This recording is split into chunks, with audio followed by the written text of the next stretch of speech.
So I'm pleased to have with me the two, there was an army of people that worked on this case and many major law firms, but Shawn Armbrust and John Williams were on the front lines of this case. John is my partner at Williams & Connolly. He was an associate when this case started. He spent much of the past 6 years on this case. He was an undergraduate at Princeton. He got a master's degree at Yale and then went to Harvard Law School covering all the HYP schools. He clerked, he was on the law review at Harvard. He clerked for Judge Boggs in the Sixth Circuit. He, like many of us here, has a thriving white-collar practice. He also does a lot of professional liability work as well. Shawn Armbrust is the executive director of the Mid-Atlantic Innocence Project. She's the person who got me into this very rewarding case and got John into this case. She went to Northwestern undergrad, Georgetown Law School. She has taught at Georgetown Law School and American University. She's the executive director of the Mid-Atlantic Innocence Project. Under her leadership in 12 years on a shoestring budget with help from lots of pro bono lawyers, she has been involved in the exoneration of 23 people who were convicted of crimes that they didn't commit and were serving time in prison. In addition to that remarkable accomplishment, any one of those cases would be a career-achieving case for any of us. But in addition to that, she was also recently noted in Washingtonian Magazine put together a virtual cocktail party where they attempted to select the 26 most interesting people in Washington that you would want to have at your cocktail party with a picture of them. And Shawn was the only lawyer in a city full of lawyers selected for that cocktail party. So at least she's got that going for her in addition to everything else. So let me begin with you, Shawn. How did you first learn about this case? So I first heard about this case. I've been at the Mid-Atlantic Innocence Project since 2005, and the Mid-Atlantic Innocence Project had gotten involved in the case back in 2000. Shortly after the Washington Post reporter Rob mentioned, Patrice Gaines, wrote about the case in the Post. She kind of revisited it after the convictions years later. And the Mid-Atlantic Innocence Project got involved, so shortly after I started, I learned about the case. We were too small at that time to actually represent people ourselves, but I began working with co-counsel, or with lawyers at Arnold & Porter who were representing Christopher Turner, who you saw in the video.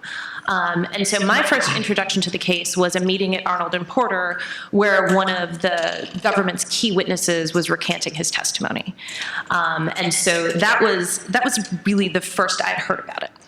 And what can you tell us about what was obviously you just described a recantation. Can you tell us what the troubling evidence was in the case when you got involved? What it was that the government used to convict these it was 7 people, one died, so 6 people that eventually made its way to the Supreme Court. So this was a case, it was a brutal crime. It was a beating and sodomy with an object of a 99-pound mother of 3 in a pretty well-populated area in Northeast DC on a weekday. And you'd expect that a crime like that would involve some kind of physical evidence, but there wasn't any physical evidence. You'd also expect that given the time of day, it was around, somewhere between 4 and 6 p.m. on a day that everybody said was a pretty busy day out in the neighborhood, you'd also expect that there would have been a number of people who coincidentally happened to be witnesses. There were actually people who were watching the alley that day, but they didn't see any reports of a group attack. So what the government's case ended up relying on were a series of witnesses who, if you kind of aggregate the number of witnesses, it sounds like a pretty substantial case. I think there were about 7 of them who substantiated the government's theory. But when you start peeling back the layers of the witnesses, there were significant problems with all of them. Most of them were teenagers. Most of them didn't come forward independently.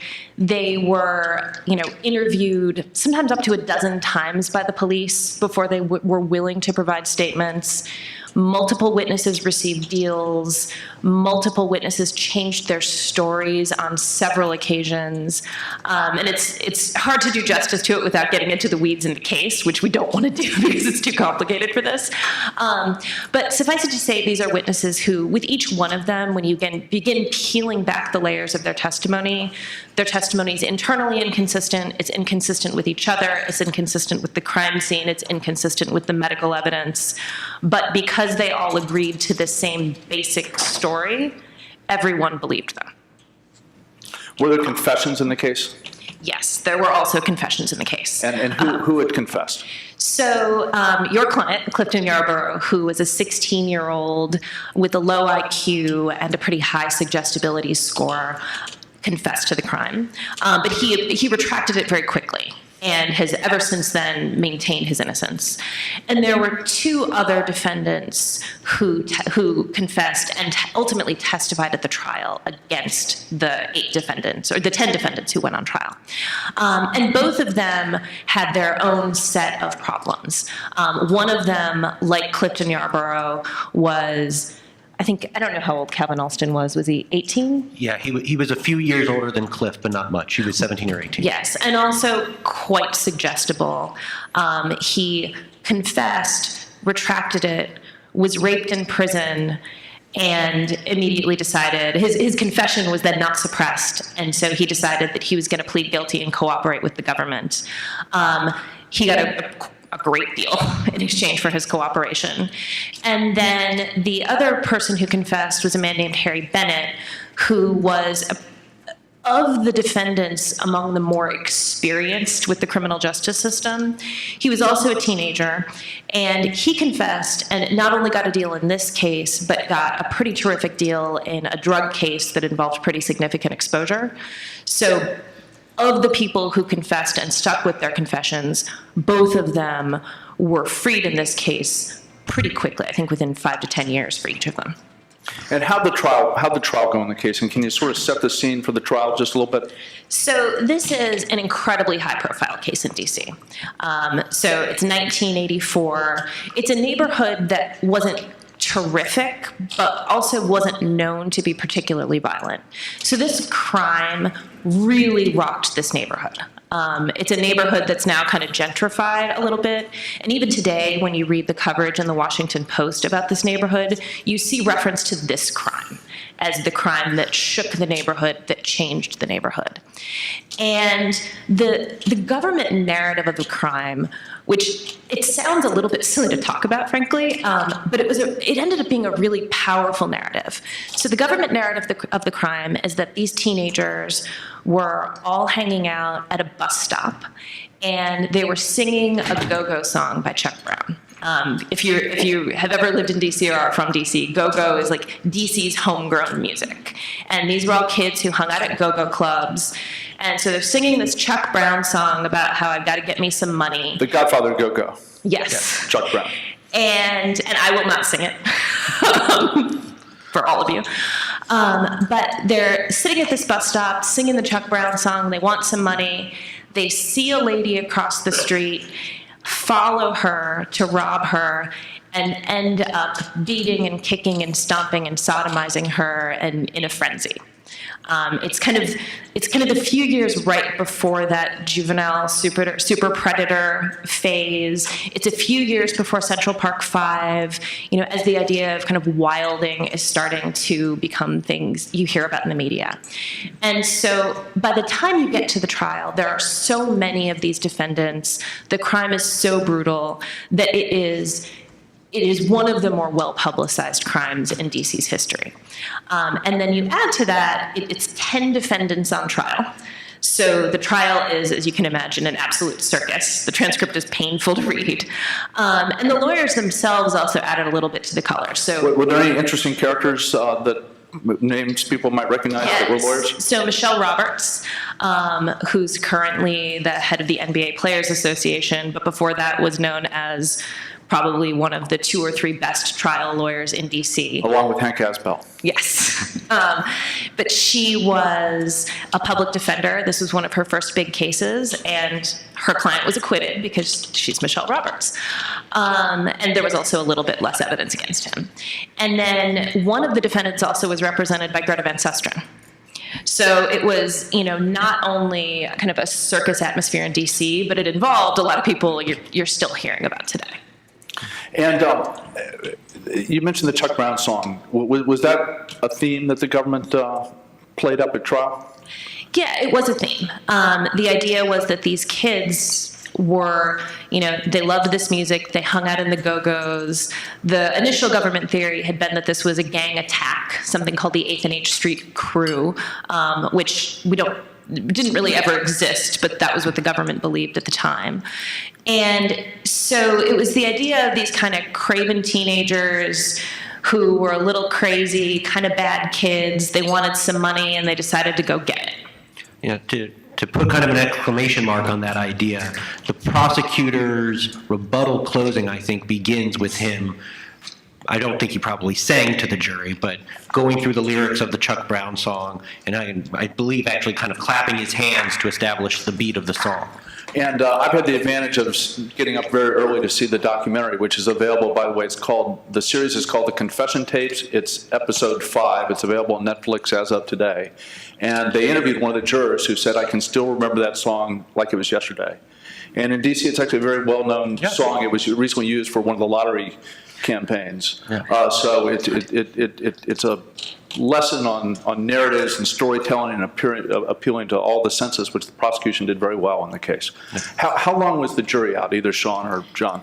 So the jury was out with respect to 8 of the defendants for a week, and then it deliberated with respect to the 2 additional defendants for 2 days. So, I think I'm not a trial lawyer. Most of you are. That's a long time.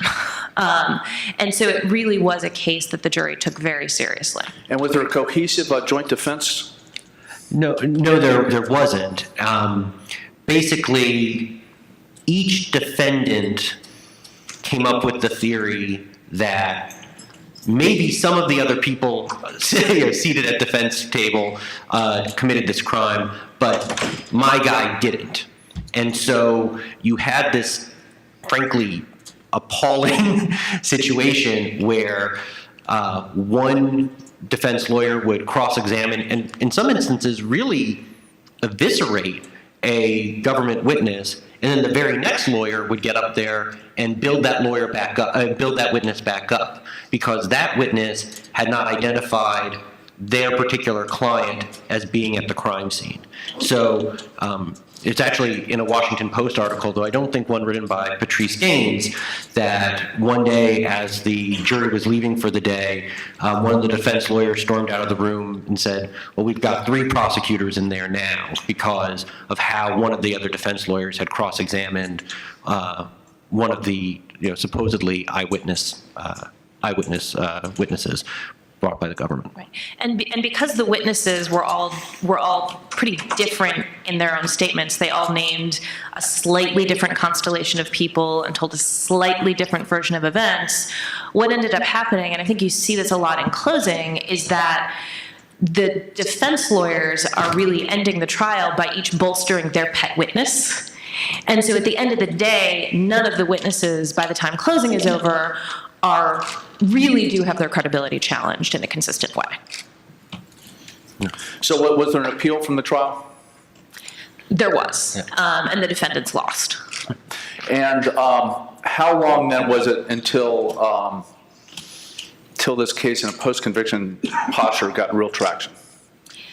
So I think, one of the unusual things about this case that I don't think gets a lot of attention is that once these men went to prison, and as well at their trial, they all maintain their innocence. And I know there's that joke that every criminal defendant says they're innocent, but they don't. That's not true. We have, at the Mid-Atlantic Innocence Project, we get requests in multiple defendant cases a lot, and what usually ends up happening is that we go interview a co-defendant, and one of the co-defendants says, well, yeah, not really innocent. So it's pretty unusual that these guys have stuck together. And they spent much of their time doing what prisoners do, which was trying to get someone to help them, trying to get someone to look into their case. So, around 1999 or 2000, Christopher Turner read a book written by the Washington Post reporter Patrice Gaines. He wrote her a letter, and she wrote him back. And because she'd always been uneasy about the case, she'd always been uncomfortable with it, she decided to start digging into it.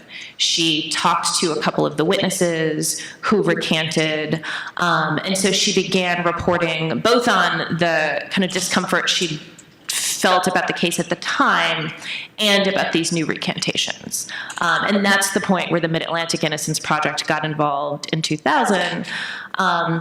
But I think as many of you probably know, when you're dealing with a case where the government's withheld evidence, it's not like one day, you're presented with a package of the withheld evidence. This evidence came out over a series of years. It involved FOIA requests, it involved formal discovery motions when we ultimately litigated, but it took quite a long time for kind of the full landscape of exculpatory evidence to come to light.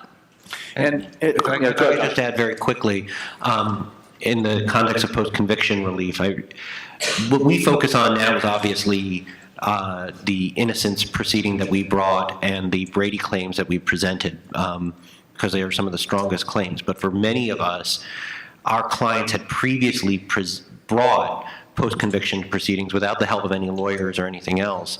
And especially in our client's case, in Cliff's case, he brought essentially a pro se habeas proceeding that really bollocksed up a big issue for us. He gave what I now reflexively call an inculpatory statement as opposed to a confession, but he gave a very harmful statement, and we had powerful arguments that his lawyer had been ineffective in not excluding that statement from trial. Our ability to present that in our proceeding was really hamstrung, even under DC's more liberal rules about post-conviction proceedings, was really hamstrung by him having done his best on his own years earlier with just the help of his family, but creating several procedural bars that were tough for us to get over. So eventually, the judge, or the Superior Court DC gets us an evidentiary hearing, right? What's the procedural, and that's when John and I got involved, but what's the procedural mechanism? What was the petition that actually gave rise to that evidentiary hearing? So in, I believe it was 2010, Christopher Turner had been represented by Arnold and Porter and a person named Todd Edelman, who's now a DC Superior Court judge. And at the time they filed the petition, what they had was recantations by 5 witnesses, and they had information that had been withheld from the defense about an alternative suspect, although not the alternative suspect we're talking about today. There was information withheld about a different alternative suspect as well. And so they filed both a post-conviction pleading alleging that the government had failed to disclose the information in violation of Brady versus Maryland, and they filed what's known in DC as an Innocence Protection Act claim. DC has a freestanding sort of allows for a freestanding innocence claim for evidence that's discovered after the time required to file a motion for a new trial. So that's what was filed. At that point, Todd Edelman became a judge, and he needed to get out of the case. So I began representing Christopher Turner along with Barry Pollack from Miller and Chevalier. The first thing we did in the case at Barry's direction was seek formal discovery under the post-conviction laws in DC. And it took a while, but we got formal discovery, and that's really where the information that we consider to be blockbuster Brady came to light. So it was, I think, tough in terms of the litigation because we had to lead with the recantations and the initial Brady to get into court and to get the discovery, and that really shaped the narrative of the case in front of the trial judge. If we had had everything at once, I think we would have presented the narrative a lot differently, but we got what we got. And when you requested discovery, was the prosecution file neat and intact and well organized and delivered in a searchable format? The prosecution file was a mess. Not surprisingly, it's a 1984 case.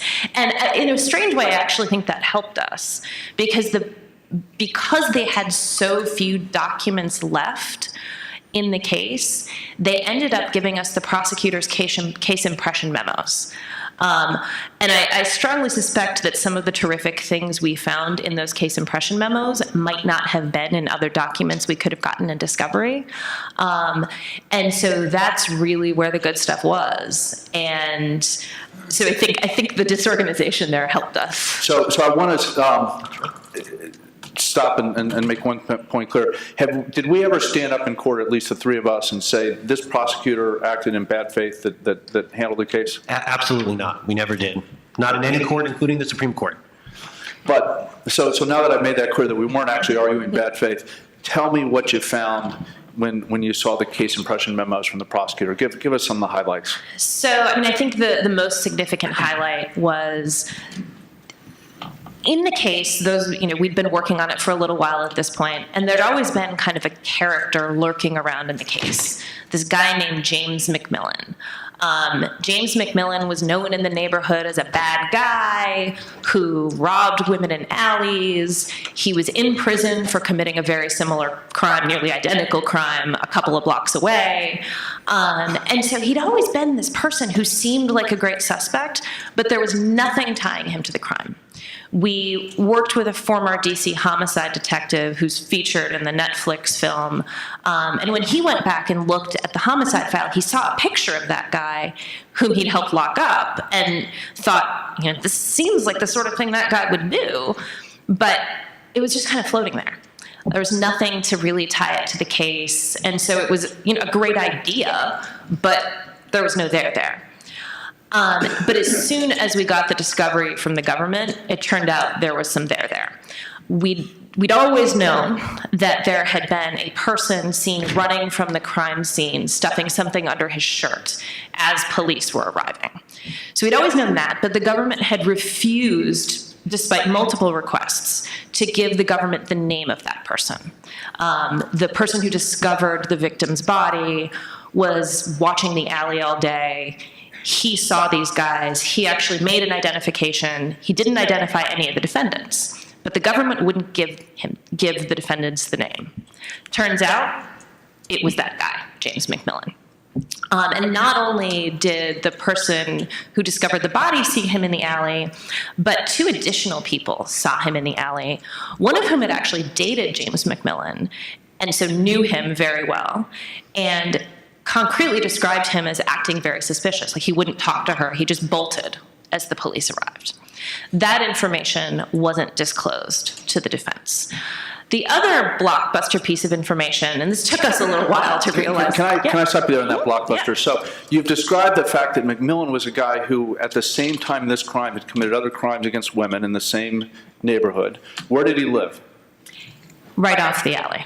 And is there anything that came to anybody's attention after the trial, long after the Brady, the disclosure, the decision was made by the prosecutor not to identify James Mcmillan? Is there any other piece of information about James Mcmillan that is significant in hindsight? James Mcmillan spent about 8 years in prison for the alley robberies he committed at the same time as the murder in our case. He was released from prison, and a few months later he was arrested again for a crime committed in an alley 3 blocks away from the crime where this took place. The crime in question was the beating and sodomy of a very small woman in an alley. So these are incredibly similar crimes. We presented medical evidence sort of talking about the similarities. I mean, even down to which ribs were broken on the victims. Very similar crimes, and there's no need to go into the ghastly details, but not only similar injury patterns, but the way the victims were found, the position of their clothing on their bodies was eerily similar. That's part of why the detective who we were working with thought all along, when by the time he was investigating the case for us years later, that Mcmillan may have been involved. It was the similarity between what happened to Catherine Fuller in 1984 and what happened to Abby McCloskey, and I want to say 1992, that made him think that Mcmillan had to be involved. It was what Mcmillan, did after our crime happened. Okay, I interrupted you when you were talking about the other things that were in the case impression memo of the prosecutor. So, I think John described very well what the trial looked like. It was this, not me, maybe them, everyone pointing fingers. And part of why they did that was because everyone accepted this narrative that it was a group crime because there was no evidence pointing to another story. But it turns out, again, we thought there were very few witnesses to this crime who were kind of unbiased, but there was a group of people walking through the alley during the window of time that the medical examiner said the murder could have taken place. And they walked by the alley, and the victim was found in a garage. And when the victim was found, the garage door was open. When these people walked by the alley, the garage door was closed, and one of them heard moans coming from inside. Now, the way this gets into the details a lot, but these are close quarters in the garage. 17 people aren't fitting in this garage with the door closed. And so that was, I think, less blockbuster. We didn't think that it was quite as blockbuster when we saw it, but it was yet another group of unbiased witnesses who voluntarily came to the police and had evidence about when this crime was happening and what the garage looked like when it was happening. And that evidence all points to it being a one or two perpetrator crime.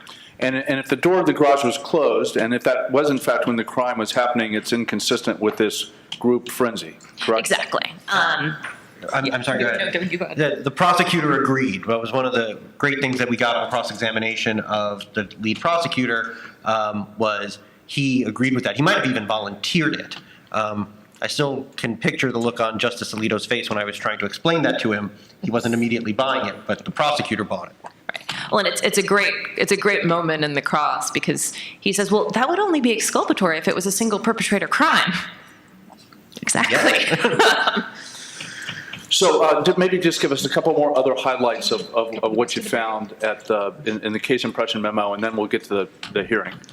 Well, so the additional things that we found in the case impression memo, and by the way, this is one of the ways in which any of these post-conviction cases, there are moments of bad luck that you have and moments of good luck that you have. This case impression memo, just to give you a little bit of background, it's not some automatic process that happens in the U.S. Attorney's Office and in the District of D.C. that they do these case impression memos. This happened because our lead prosecutor had been so involved in the case for so long, he was going away on vacation for 3 weeks and didn't think he could leave the case unattended to. So he dictated pages upon pages upon pages of notes for the other prosecutors who would be involved in the case for those 3 weeks. And those notes were, incredibly helpful for us. They gave us the Mcmillan evidence. They gave us what we sometimes call the Alley Walker evidence. And then it also provided several other categories of useful information. First, Shawn originally alluded to this other alternative perpetrator. It really walked through a lot of details about what had happened with this second alternative perpetrator and how the prosecution learned about it late in the day, was really upset about what had happened, brought the person in, brought a witness in who supported this alternative perpetrator idea, and when the prosecutor just didn't think she was particularly credible, they abandoned the concept and decided not to disclose it to the defense. That background was really useful for us in explaining how the Brady violations in our case happened, and we would never have gotten that if it wasn't in the case impression memo. And then the last main category, it's a whole bunch of different pieces of evidence, but there was really great stuff attacking the credibility of the chief government witnesses. Details about one witness's drug use, that the prosecutors thought that she was high while she was meeting with detectives and prosecutors and identifying supposed participants in the crime. Details about the way they examined witnesses in interviews that we would have never had access to. One of, as Shawn alluded to, a lot of the witnesses in this case were vulnerable. Not only the defendants were vulnerable, but the government's witnesses were vulnerable. And one of them, a 14-year-old runaway, was harassed into giving essentially her statement that she witnessed the crime, and really emotionally manipulated into getting to that place. We would have never seen that or known about that if it wasn't in the case impression memo. And to be clear, does the U.S. Attorney's Office, the post-conviction lawyers, deserve credit for turning over that case impression memo that perhaps they could have claimed work product for? I think they do. I think they do deserve credit for that. I'm not sure they realized they were turning something over that was so helpful, but of course they could have claimed work product protection over it, and they didn't. They gave it to us. Right. I mean, I also think they could have redacted some pieces of it, and they didn't. Absolutely. So there were definitely bits in there that were clearly, I mean, they were classic case impressions, his evaluations of witnesses, their motivations, not based on things the witnesses told him, just sort of pure conjecture, and they turned that over. Absolutely. So let's go up to the hearing now. By the time the hearing takes place, it's an evidentiary hearing in Superior Court with witnesses. Are there any witnesses for the government who have not recanted by that point? None. There's one living witness who has not recanted at that point. Right. Okay. And there are some who are dead. Yes. And he had no memory of. Yes. When we interviewed him, he had no memory of what either the events or the trial. Right. Rob and I, by happenstance, he was arrested, and someone I knew was his lawyer. And so Rob and I were able to talk to him, and he had a very long history of drug use. He claimed it had totally eviscerated his memory, didn't remember his mother's death, didn't remember witnessing this crime or testifying. His lawyer, I think, wanted him to talk to us, strangely enough. So I think I believe him, but I'm still not sure. So let's fast forward to the hearing. John, why don't you describe sort of how we put on our case and what happened at the hearing? Absolutely. So, and this is a lesson, I think, for trial presentation to be, from the beginning. As Shawn discussed, our case kind of shifted in focus once we learned our additional Brady evidence, but the judge had kind of gotten a sense of how the case should go based on the initial filing.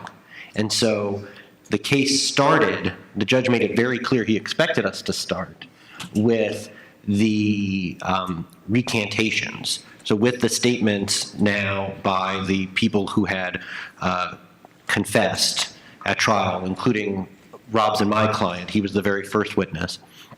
And then the other two people who had testified for the government at trial and were now recanting their testimony. Those witnesses went on first. And obviously any recantation is challenging, right? You've said something diametrically different under oath before, and now you're saying something different. And in some instances, what you said before is videotaped.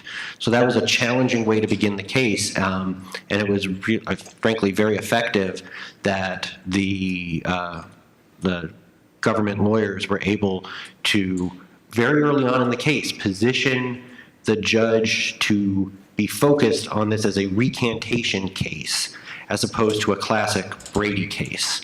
But we started with the recanting witnesses, including Rob's and my client. Then we immediately put on two experts. One, Dr. Richard Leo, who's one of the leading experts in the country on false confessions, and he was able to explain to the judge what some of the hallmarks of false confession testimony are. and he did a fantastic job. And then we also put on a clinical psychologist, Dr. Michael O'Connell, who was able to explain the concept of suggestibility. And if there's one thing about false confessions that I think was really eye-opening to me in the context of this case, it was the concept of suggestibility. When we think about people who give false confessions, I think we typically think of people, frankly, who resemble Rob's and my client. You know, Rob told you already that Cliff was 16 at the time that he was arrested. He has a very low IQ, right around 69, which puts him at the very high end of mental retardation. And he was not at all familiar with the criminal justice system. The good example that I think kind of crystallizes all of these concerns is that for weeks when I was first meeting Cliff, he would talk to me about his random rights card. And I had at first no idea what a random rights, what he was talking about.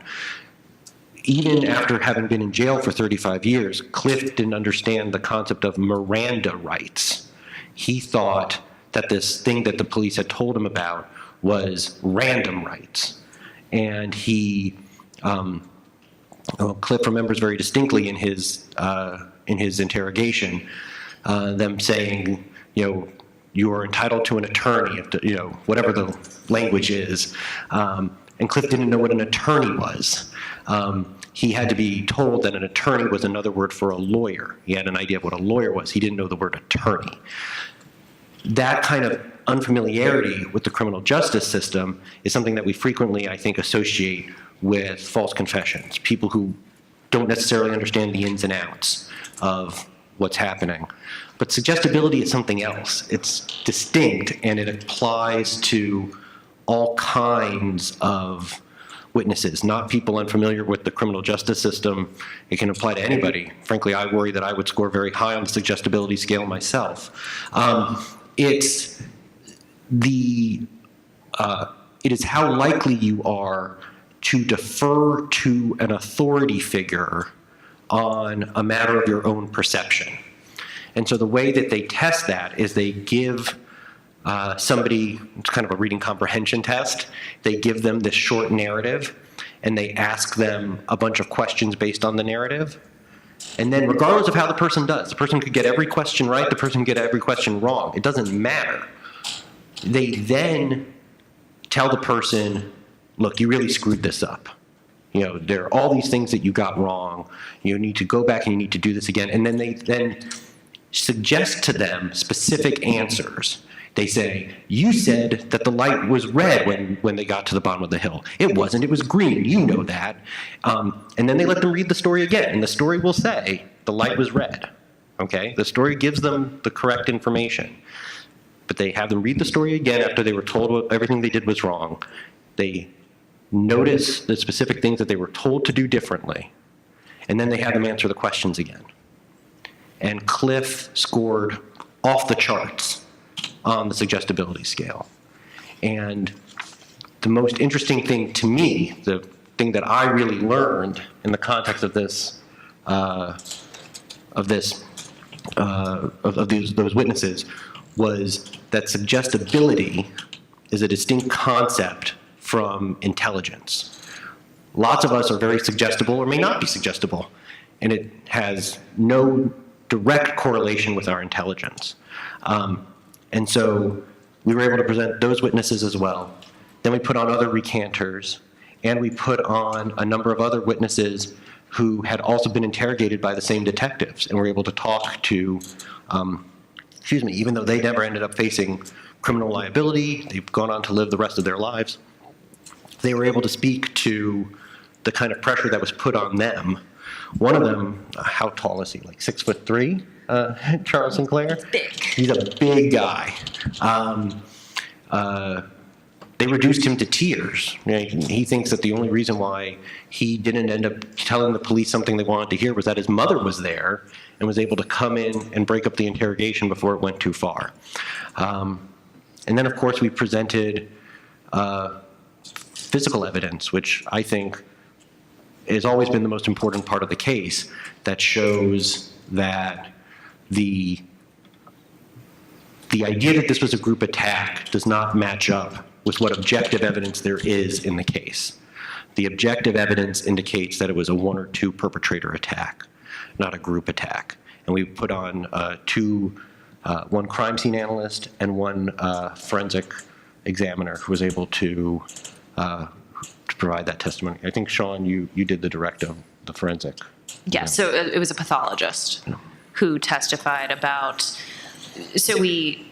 one of the issues in the case, I think as I've alluded to, is that there was a lot of testimony from the witnesses about this frenzied crime scene involving up to 17 people, and these are like strong kids in their late teens beating and stomping a woman. But if you look at her injuries, they're mostly crystallized on the left side of her body. It's it's a little gruesome, but it's a couple of blows to her face. It's drag marks. And then there's a wound to the ribs, a wound to the liver, and the sodomy, which is awful and brutal, but it doesn't suggest that she was stomped by a whole group of kids unless they all lined up and stomped her in exactly the same place. The wounds just don't match the crime. And the witnesses all also describe all sorts of things like, I think one witness described her as being beaten with a golf club. There's nothing like that. So they certainly described things where there would be medical evidence of that occurring, and it didn't occur. So how did the detectives who did the interrogations testify? And how'd that go? They testified. And actually, in parts, it went a little bit better than one would expect. Though ultimately, it didn't make that much of a difference for us in the end. Different people who were interrogated offered differing levels of intimidation that were used with them. Our client, I think it's fair to say, Rob, had some of the more aggressive descriptions of what was done with him. But one thing that he described was that one of the detectives did this exaggerated good cop, bad cop routine that if it was in a movie, you would think it was a bad movie, where one of the detectives acted like he was so enraged that he had to be brought outside, and the other detective held the door while the other detective banged outside yelling, let me back in, let me back in. And then when he came in, he ripped his shirt off in anger about our guy not telling him the truth. I'm not kidding. And he admitted to that. Exactly. He admitted that. Yeah, we did that.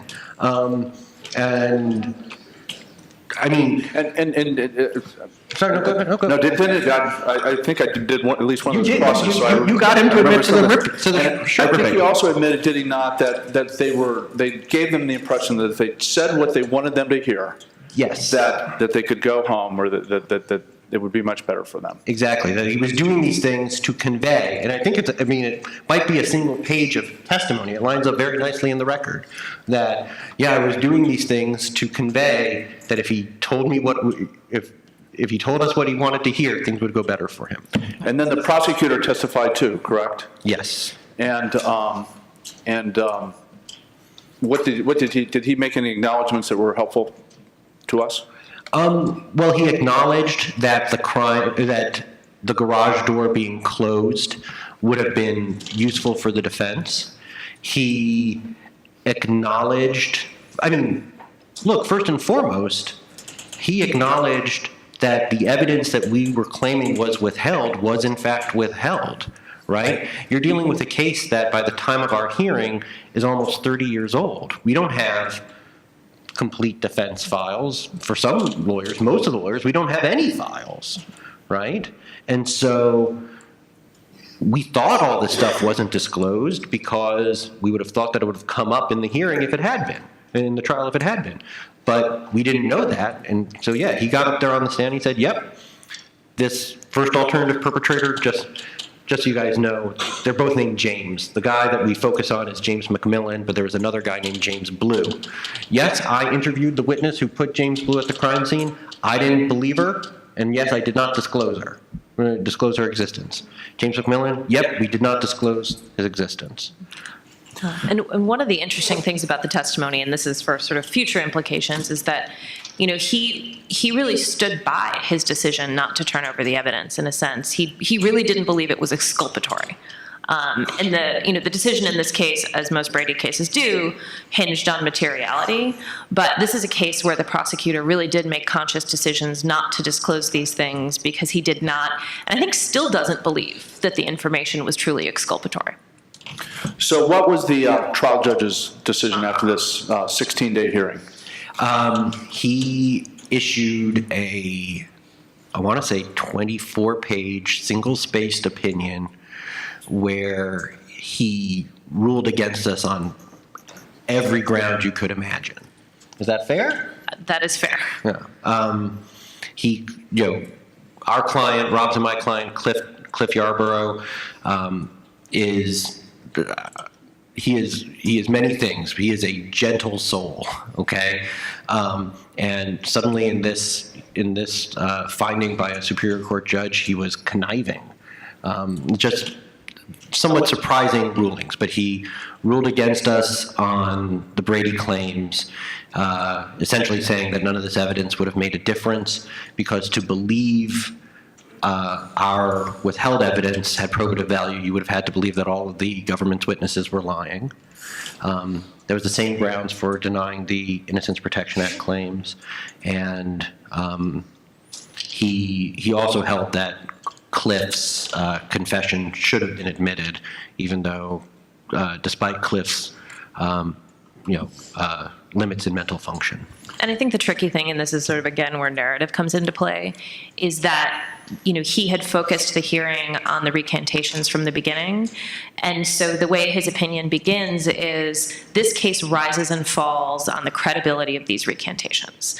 If the witnesses, as we've discussed, were not particularly credible when they testified at trial, this wasn't the trial judge.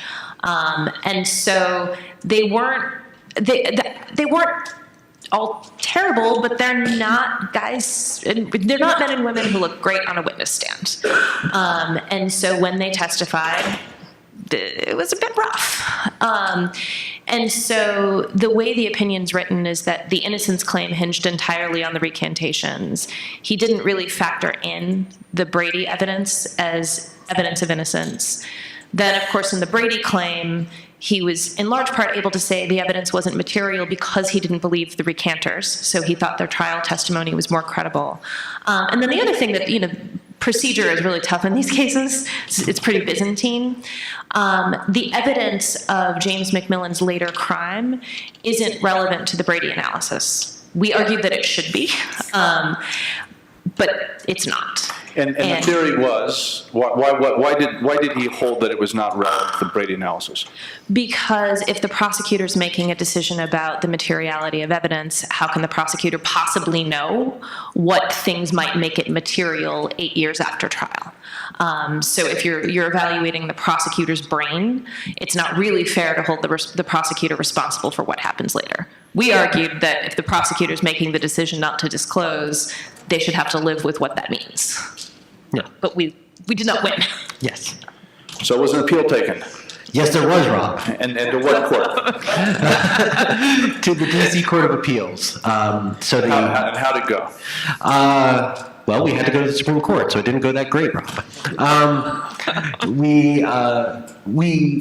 The D.C. Court of Appeals was very engaged in the issues. They gave us a full hearing, just like the Superior Court judge did. He heard us out for 16 days. The Superior Court, the D.C. Court of Appeals heard argument. I think we were, all of the defendants who argued, I think we were up there for over an hour. They issued a 94 or 96-page opinion where they ruled against us on all grounds. They focused on the Brady issues as we asked them to, and their analysis of the Brady issues was not as focused on the recantations, but they took, again, this kind of holistic view where, at the end of the day, there were all these witnesses for the government, and to disbelieve those witnesses, to find the evidence withheld to be material, one would have to doubt those witnesses. And I think one place where they went too far was they then said, and of course this jury believed the government's witnesses, which, the circle draws itself, right? The jury believed the government's witnesses in part because they only heard half the story because the withheld evidence was withheld.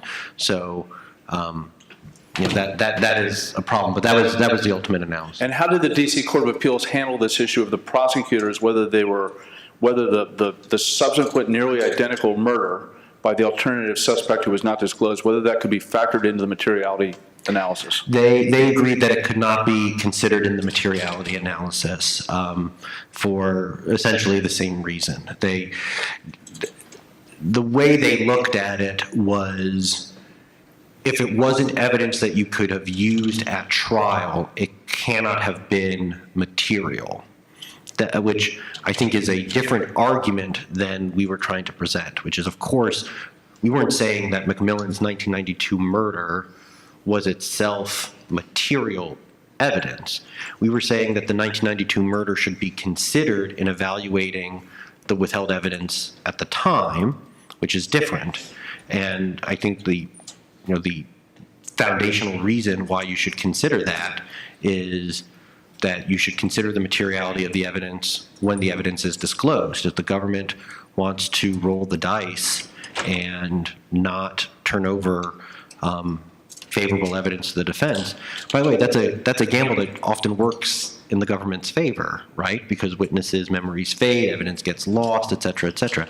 If they're going to take that gamble, they need to deal with when it doesn't go their way, and the evidence becomes more exculpatory for the defense with the passage of time. But the D.C. Circuit rejected that argument. What was the Cert strategy to try to get the Supreme Court to take this case? So the Cert strategy, as we've described the case to you already, many of you are probably wondering how we were able to identify a cert-worthy issue for the Supreme Court. I'm not sure that we did. What we identified was this issue of Mcmillan's subsequent murder and that question about the materiality analysis, because there is a question that the Supreme Court's decision I don't think really resolves about the use of post-trial evidence in evaluating the materiality of evidence withheld at trial. There's a good Second Circuit decision on that issue. I believe it's called LICA, and there are two good Supreme Court of Missouri decisions, one of which is Denney, D-E-N-N-E-Y, that speak to that issue. So the first issue that we identified was a classic circuit split, at least in our view, on this issue. More of a crack. There's a split on the use of post-trial events in evaluating the materiality of withheld evidence before trial. That was argument one. The second argument was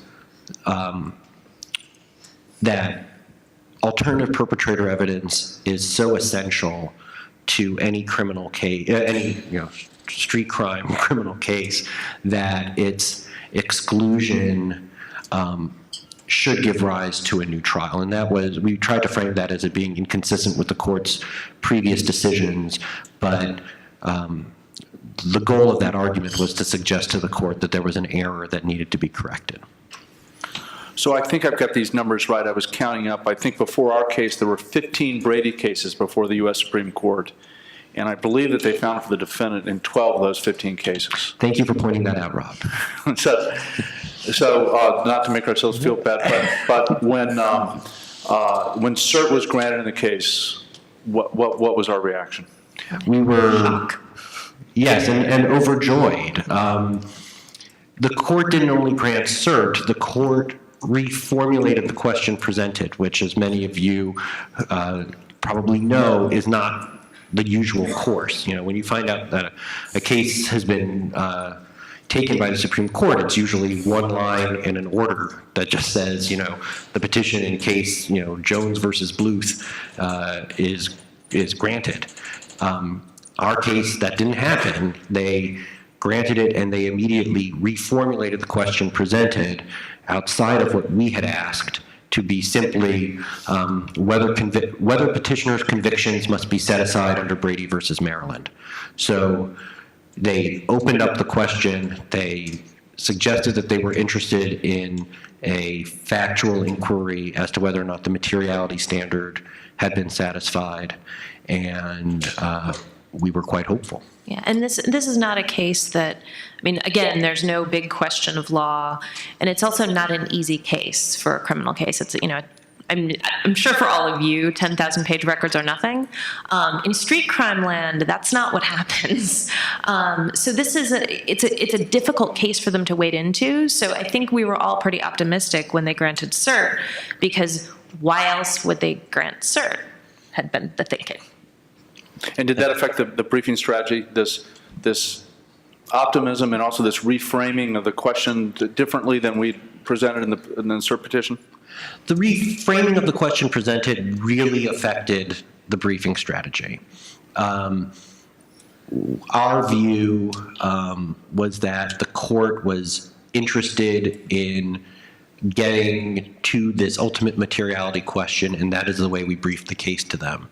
We did not focus on big legal questions because the court essentially had indicated to us that they didn't want us to do that.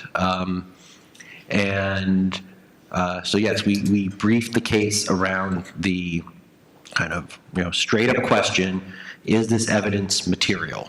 Because that's the ground on which the evidence had been ruled not to be Brady in the past. There was no idea that the evidence wasn't exculpatory, and there was no idea that that the evidence had been provided. Those are the other two elements of a Brady claim, right? The question was the evidence material? And I think, I think there was optimism, but I don't think it was irrational optimism. We still had concerns. So, our strategy on amicus briefs was to use the amicus briefs to address a lot of those concerns. So, obviously one big concern in a case with false confessions in front of a court that's not made up of trial lawyers or criminal practitioners, how do you explain that and tell that story? So there was an amicus brief by the Center on Wrongful Convictions of Youth, which traffics primarily in false confession cases. We wanted to make clear that this was really classic Brady material. So there was an amicus brief written by former prosecutors. I think 34. I think so, yeah. 34 former prosecutors, including Scott Turow, signed the brief. So, we certainly had concerns. It's a tough case, and it certainly looked different than the most recent Supreme Court cases involving Brady, which had all been New Orleans cases. So I think there was a sentiment that the Supreme Court knew that Brady was a problem in New Orleans, but we didn't quite know how they were going to react to a case involving federal prosecutors, because local DC crimes are prosecuted by the U.S. Attorney's Office, and a case involving confessions, and a case where lots of courts had called the evidence overwhelming. Right. Did the ACLU submit a brief for us? They did not. Did any conservative groups submit amicus briefs? They did. We got briefs from the Cato Institute. We also got briefs from one or two other Texas Public Policy Foundation. Exactly, yeah. And another kind of good government group that tends towards the conservative side joined that brief as well. So John, let me ask you this. Was this your first time you'd appeared in the chambers in the halls of the Supreme Court with a case? No. I had two other cases at the court, neither of which I'd argued myself, but I second chaired. One was a criminal defense case, a Fourth Amendment issue. I think people are very familiar with the with the concept of search incident to arrest or search incident to detention, but there is a related doctrine called detention incident to search, where the police are able to detain the occupants of a house for which they have a warrant. Our case tested the boundaries of that. It was a case called Bailey versus United States. It was decided a few years ago, and we won that case. And the second case was a more relevant to white-collar issues, so it was a civil case. It was Omnicare, which tests the bounds of what can be a false statement of opinion for purposes of the securities laws. But both of those cases, I was one of the people who briefed the case, and I was sitting at counsel table, but I was not at the podium. And so this was your first argument? Yes, first argument. What did it feel like up there, and how did it go? Well, so first, I mean, all of you, I'm sure, have argued cases in all kinds of courts. I have never argued a case where I am as close to the judges as at the Supreme Court. They are closer to you when you're at the podium than that first row. I mean, much closer. And in a way, actually, that helps and makes it easier. You know, for me, this was one of the kind of the defining moments of my legal career, but it was very obvious within kind of 2 or 3 minutes, heck, 30 seconds of being up there that for them this was Wednesday, you know? But that helps, you know, that helps. It helps kind of take the nerves off and make, you know, suggest that they're not going to jump down your throat at any time you pause or say, and it helps it be more of a conversation.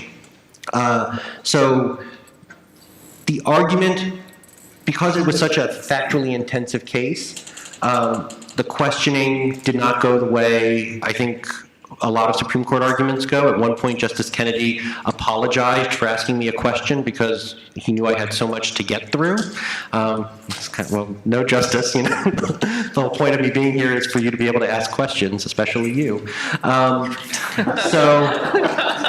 So that part was a little bit unusual. Look, I think, you know, for those of us who study the court, it's very clear that with Justice Scalia's passing, it's not just that the frequency of his own questioning changed the tone of oral argument, but many other justices kind of have taken their questioning down a notch in terms of frequency with him not being on the court. That definitely happened in our argument. So all the commentators, because I was sitting next to you, and all the commentators said it wasn't a very hot bench. I thought it was an incredibly hot bench from where I sat, and I'm sure you thought it was more so, but I guess by Supreme Court standards it was not. Exactly. By Supreme Court standards, it was not a particularly hot bench, and I think that was in part a certain level of, discomfort's the wrong word, but lack of frequency in dealing with such a factually intensive case. You know, judges at the intermediate appellate court level, they're used to getting 10,000-page appendices. The Supreme Court justices are not. We actually have to file a special motion to file our circuit court appendix and not have to create like 30 volumes of the booklet appendices that you get in the Supreme Court. They were not familiar with that, and I think that showed a little bit in some of their questions, to me at least. And how long did we wait for an opinion then? We got the opinion, so the argument was at the end of March. We did not, March 29th, if I'm remembering correctly, we did not get an opinion until June, which is not long in the ordinary court system, but again, those of you who know the court know that that means that our opinion came out in the last week of the term. Well, just because I said June doesn't mean that, but trust me, it was the last week of the term. So it waited until, it wasn't the very last day, but I think it was the second to last day or the third to last day. Yeah, the second or third to last. I had a chart on my desk, as I'm sure you did. Yeah. So describe the process. How do you find, if you got a case pending before the Supreme Court, I have a lot more experience with juries than Supreme Court cases, and it sort of reminded me of waiting for a verdict, except you knew exactly the possibilities when it could come in. So describe how you keep track of that and and check and monitor.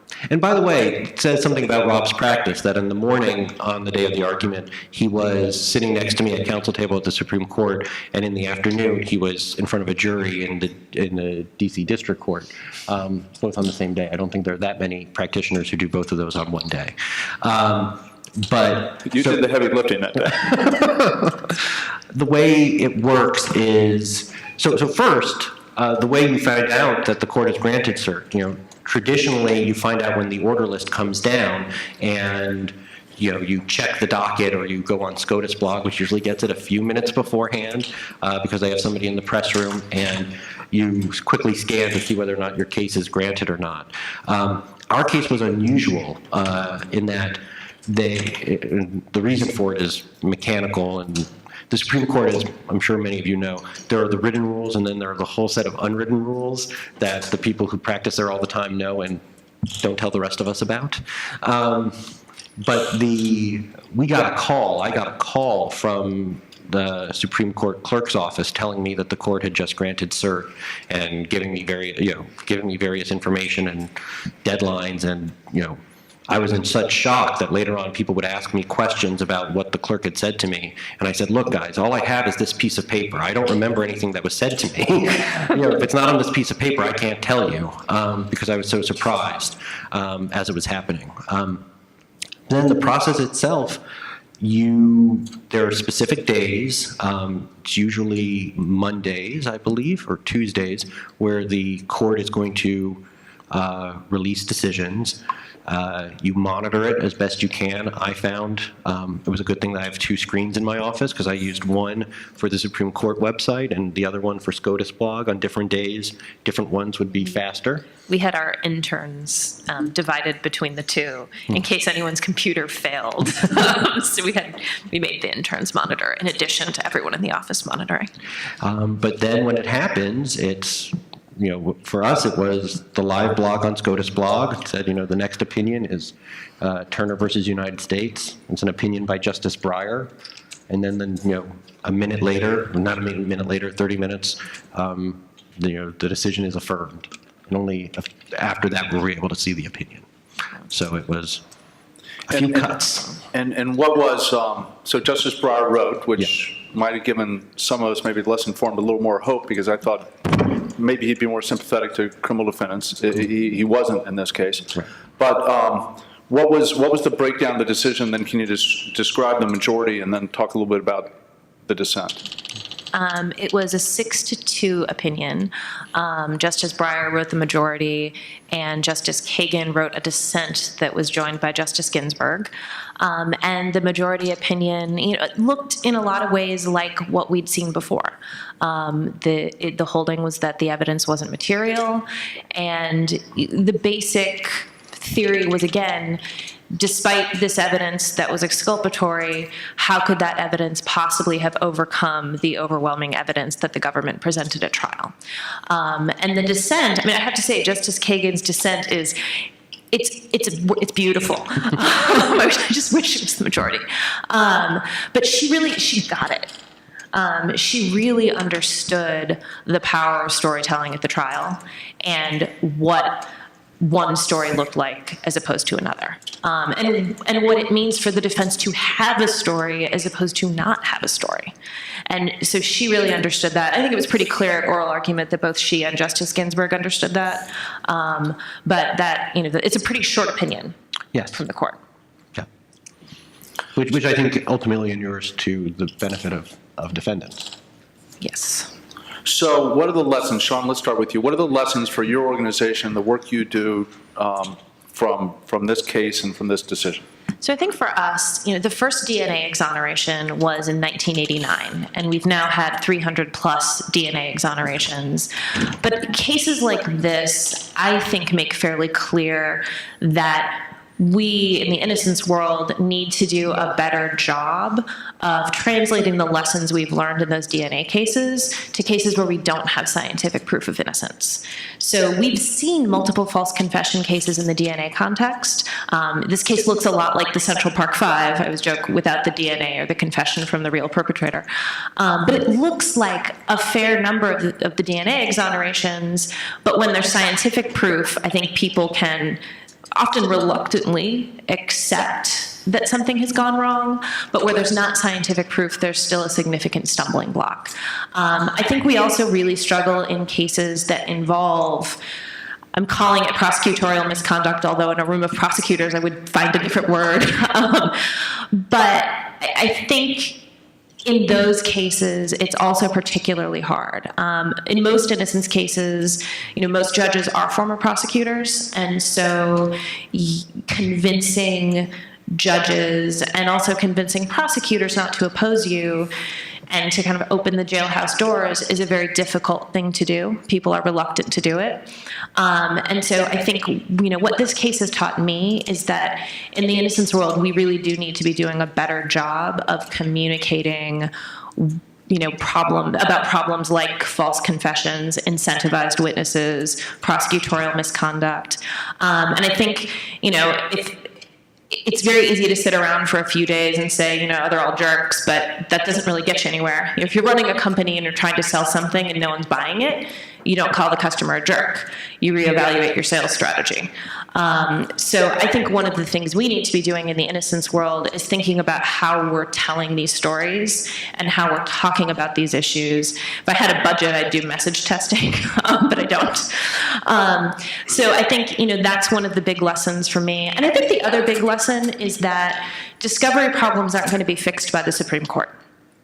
One of the interesting things, and John and Rob have had to hear me talk about this all morning, is that from the Superior Court opinion through the Supreme Court, every judge and now the Department of Justice has said, well, this was a 1984 case.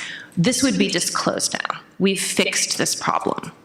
To sort of be able to say, we don't have these problems now. This is an old case. We're going to affirm it, but just all rest assured. Was that discussed at oral argument? Yes, the Solicitor General's office specifically said we have changed our policies. This would be disclosed now. It would be required. And was it addressed in the court's majority opinion? It was. Justice Breyer talked about it. It's a short opinion, so it looks like he talked about it at some length, although it's only a sentence or two. So this was. It certainly wasn't a factor in the decision because it wasn't relevant to the legal claims in the case, but I think it was an important tool that the courts and the prosecutors used to kind of justify the decision. And if you look at DOJ policies, I don't think they would not require disclosure in this case, particularly when you look at the prosecutor's rationale for why he didn't disclose. It's still that he didn't think the evidence was exculpatory. And so I think it's clear that the courts aren't really going to resolve what I see as one of the fundamental problems of Brady, which is that once a prosecutor has made a decision to go forward with a case, they are not the person who's in the best position to judge what's exculpatory, let alone what's material. So I think, going forward, those issues are going to have to be addressed somewhere outside the Supreme Court. And John, what are the lessons for white-collar litigators from this case? Well, so I think,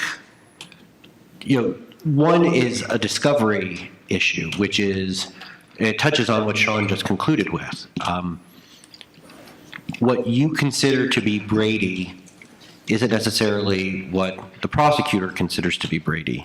So in requesting Brady information, I think we all need to be, specific. We need to identify specific categories of information that we think we're entitled to. It can't just be a broad request for all Brady. It can't just be relying on the underlying obligation to produce Brady. And then you need to be persistent. I think you need to continually probe what they've given, what additional related statements there could be, not just prior inconsistent statements, but any statement, contradicting the government's theory of the crime, and you need to give them specific guidance on that. Can I interrupt just real quick, just because it really resonated with me? I seem to recall that Justice Sotomayor even had some questions about whether there was follow-up, because on the specific identity. And you can imagine whenever you're sitting there thinking about how much I'm going to follow up on a Brady request, imagine yourself in the Supreme Court someday, and your appellate lawyer saying, did you follow up on that? And the answer was, well, sort of, but not really, I think. Yes, that's absolutely right. On the identity of, as Shawn talked about earlier, at trial, everybody knew that the person who discovered the body saw two people come into the alley, and then they waited there for a few minutes, and when the police showed up, they ran the other way. It became clear at trial, that the defense counsel knew about that, and at least by the time of trial, it became clear that they knew that the government knew the identity of those people. And one of the trial lawyers suggested that she would just call the witness who had discovered the body up in her own case and deal with it there. Now I know I'm too far in the weeds, but I've started saying it, so I'm not going to stop. That wouldn't have made a difference because the witness didn't know the names of the people. The witness had just pointed them out in a picture book to the government, and the government, because of the nature of the picture book, knew who the people were, so it wouldn't have made a difference. But yes, there was a criticism of the lawyers that they had not followed up on that particular Brady request and drawn the string out all the way. So absolutely, I think it's something not only that you need to do in preparing for the case, but something that eventually could harm your client in post-conviction proceedings or any other further challenges of the issue if you don't. Any other lessons for white-collar criminal litigators, you think, from this case? Yes, I think the biggest issue, you've got the discovery side of it, which we just talked about, but the other issue that I think you need to always be thinking about, especially in white-collar cases, well, I guess there are two, and they're related. First is the importance of a narrative, the importance of a coherent account for the defense. If the prosecution was very effective in many things at this original trial, but one of the things that it clobbered the defense on was coherent narrative. They had an account of what happened, and the defendants did not. And it really hurt the defense at the end of the day. You need to present a coherent story. It's, for us lawyers, the idea of a burden of proof is very important. To jurors, it's hard for that to be the alpha and omega of their decision making, especially when you're dealing with something where they firmly believe something terrible happened. I mean, in a case like this, there's no question that something terrible happened. The question is just who's going to be held accountable for it. The related concept to that is, as Rob sometimes puts it, the only defense is a joint defense. You can't, if you've got, 5 defendants sitting at this table trying to defend the same case, it really hurts if the 2 guys at the end are telling one account of what happened that day, and Shawn and I are telling a different account, and Rob sitting in the middle has a third story. That is going to be a problem, and the jury is not going to buy any of it. We had a particularly pernicious version of that in our case because not only were they telling essentially, well, many of the defendants did have alibis, so they had alternative accounts, but they ended up bolstering the prosecution's witnesses as they were doing it. Even if it doesn't rise to that level, the lack of a coherent story by the defendants really hurt, and it's hurt all the way through because the one omission that haunts me in the Supreme Court's opinion in our case, besides the result, but the omission that haunts me is that the court never came to grips with the objective crime scene evidence that so incredibly helped the defense theory of the case, that it was some alternative perpetrator. Part of the reason why they never had to grapple with that is it is not in the trial court record. It's all stuff that we developed afterwards. And the only reason why it's not in the trial court record is there was no coherent story at the time. Nobody at trial had a reason to try to present it as an alternative perpetrator because it was much easier to say it was a group attack, it just wasn't my guy. And so the need for a coherent narrative really can't be overstated. You need a coherent narrative, and you need all the defendants to be telling it.